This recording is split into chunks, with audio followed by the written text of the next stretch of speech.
I talk about insanity a lot when it comes to the way the world operates. When it comes to insanity, I'm going to tell you how the NFL operates, being anti consumer. Now, please just bear with me because I'm going to read off a few things that they have done that shows you they are completely and utterly out of touch with fan base.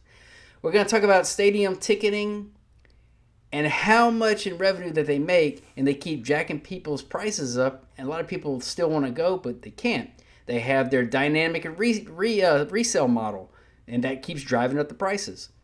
They have viewer restrictions and blackouts on your local on a lot of local affiliates. And my favorite one of them all that I'm going to talk about is monopoly merchandising. That's messed up in its own right, and the way that they offer hard to get cheaper alternatives to get your favorite representation.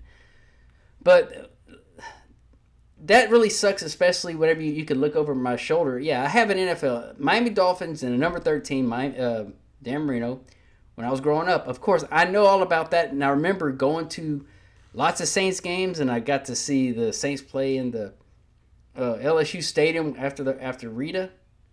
But the NFL is very, very unfair when it comes to the consumer.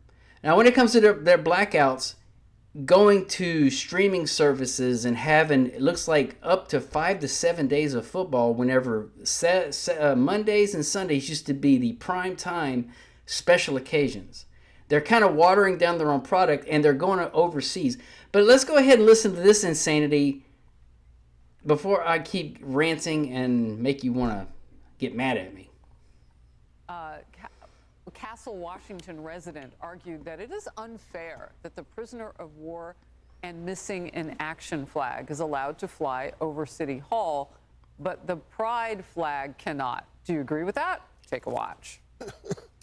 Heard a lot of opinions about the pride flag, and for certain members of our city council as well, like Mayor Clark, you're a veteran. You would, of course, support putting the POW flag up on the pole, despite them being a massive minority of our American population. But you have a problem with certain vocal minority voices, like the LGBTQIA plus community, Okay, having a say or having a I'm bringing this because the insanity that we've gotten to with the NFL. Whenever they were pushing BLM, the trash on the back of the helmets, the stuff in the end zones, which they still sneak in, that's not about who their fan base was. Now it's people that don't care about what they're getting pushed into their faces because they love their gambling and they, I guess you could say, fantasy sports. I try to point out to a lot of people. They're like, but they don't care. But they push a lot of people that I know that watched the NFL whenever we were coming up in the 90s at the golden age of what the NFL was. I'm trying to be on the side of the consumer. If the NFL would ever get rid of Roger Goodell, which he is the introduction to greed.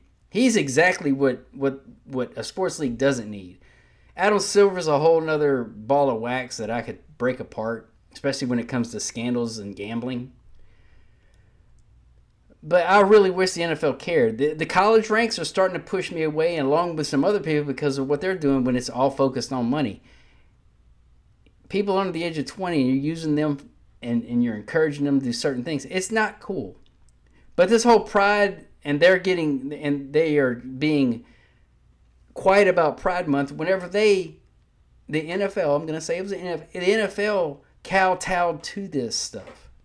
Knowing 90% of the gays and those letters, they don't even watch your sport because it used to be really manly. It's not now. I know why they're dumbing it down for fantasy sports and more attention, but it's becoming more like soccer, unwatchable. But fantasy sports, if they ever cut that off along with gambling and try to get rid of it, the numbers are going to go down. But here's my rant. I apologize. I don't know. I don't want to offend anybody, but I don't care if I do because this is an opinion that everybody's living into.